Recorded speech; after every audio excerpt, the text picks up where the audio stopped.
So today we have a special offer on the Shakespeare's Bird and Strawberries kit.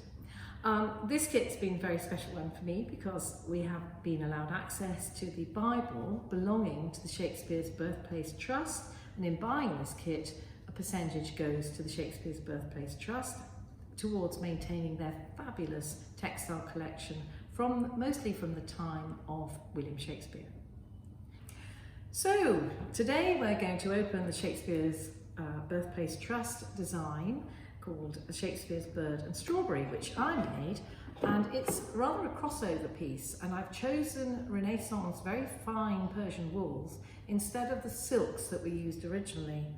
The reason for that is that on the actual antique piece, the silks have degraded to look like very fine wool. They've lost their sheen and they have a slightly non-reflective look, and I think that works very well with the gold work on the piece. Now, this is an ideal kit for a beginner who would like to go into Elizabethan stitching. This design is really a crossover piece because it's showing you long and short soft shading and other typical crewel work stitches, but it also goes into the Elizabethan with the metal thread embroidery, and I show you a very easy stitch down the main stems because, to be honest, I'm not that good at Elizabethan stitches myself, and I really want to enjoy doing this, and I do find the Elizabethan stitches quite a struggle with metal thread because it's not necessarily my medium. So this design is your introduction to using a metal thread so that you can then go on to doing the more complicated kits later. So in this kit, which is today on special offer as part of our promotion, so I'm just going to open this up and show you what we got inside. So these fantastic colours in the naturally dyed severe wools, and I'm just going to have the metal threads and the spangles. These are metal sequins in this little pack, and the needles are in another pack, and then inside is the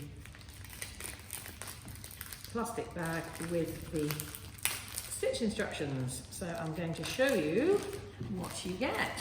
So anyway, opening this out, you can see that the design, as usual, is printed on for you. And he's rather a fierce little bird, but when you actually stitch him in these subtle colours, he's rather charming. So the design's printed onto linen twill, so if you're used to my linen crewel work kits, you'll really enjoy using this again and be familiar with it. And the stitch chart is life size, as you can see, and it's a very, very simple chart actually, because the colours are very simple, typical of the Elizabethan era. The colours became much more subtle later when the dyeing techniques enabled people to have a different way of using a mordant, so they could halt the change from green to blue or yellow to red at a particular stage. So these colours are very, very lovely and very soft.